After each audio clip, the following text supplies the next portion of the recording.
Iya, jadi gini, sebenarnya kalau Ibu Mega atau Ketua Umum PDIP mengajukan itu sah-sah saja, kan hak setiap warga negara untuk mengajukan. Cuma saya mempunyai pemikiran yang berpikir yang berbeda tentang statusnya sebagai amicus curiae. Jadi orang sebagai warga negara mengajukan permohonan, surat atau apapun kepada konstitusi itu sah dan itu boleh-boleh saja. Tapi kalau dikatakan itu sebagai amicus curiae itu menurut saya tidak tepat. Karena kalau amicus curiae itu latar belakangnya itu kan gitu. Dulu itu ada satu pengadilan gitu ya. Kemudian diharapkan ada kelompok-kelompok tertentu di masyarakat yang independen yang memberikan perhatian kepada keadilan dan kebenaran. Tapi dia itu sebenarnya tidak punya kepentingan langsung atau tidak langsung terhadap perkara itu.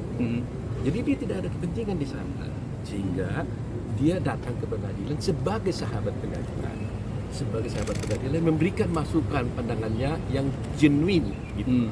Nah, oleh karena itu saya katakan kalau kita lihat ini terhadap Ketua Umum PDIP, dia kan pihak dalam perkara ini, ya, dia adalah partai pengusung daripada Ganjar dan Mahfud gitu.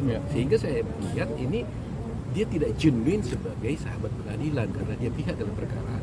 Jadi itu saya katakan bahwa boleh-boleh saja itu diajukan, tapi menurut saya bukan sebagai amicus curiae. Itu poin utamanya. Artinya kalau misalnya atribusinya adalah ketum PDIP ini secara prinsip keliru, tetapi kalau atribusinya sebagai mantan presiden? Enggak, jadi siapapun baik sebagai warga negara pun dia tidak ada yang keliru di sini. Tidak ada yang keliru, dia bisa saja mengajukan permohonan itu kepada Mahkamah Konstitusi, kemudian. Tetapi saya tidak dalam kategori sebagai amicus curiae.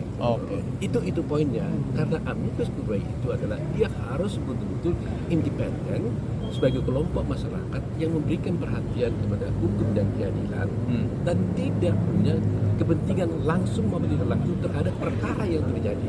Kalau dia sudah mempunyai kepentingan terhadap perkara itu kan dia punya pihak dong dia. Berarti tidak genuine lagi sebagai sahabat pengadilan. Nah, jadi kalau dikatakan sebagai sahabat pengadilan, dia bukan sahabat siapapun dia ada di antara orang berperkara, bukan sahabat yang tergugat, bukan sahabat yang tergugat, bukan sahabat yang pemohon, bukan sahabat yang termohon, tapi sahabat pengadilan. Itu poin utamanya. Jadi ini yang saya katakan ya bilang sah-sah saja, tapi statusnya bukan amicus curiae. Harus kita bisa pahami masalah ini.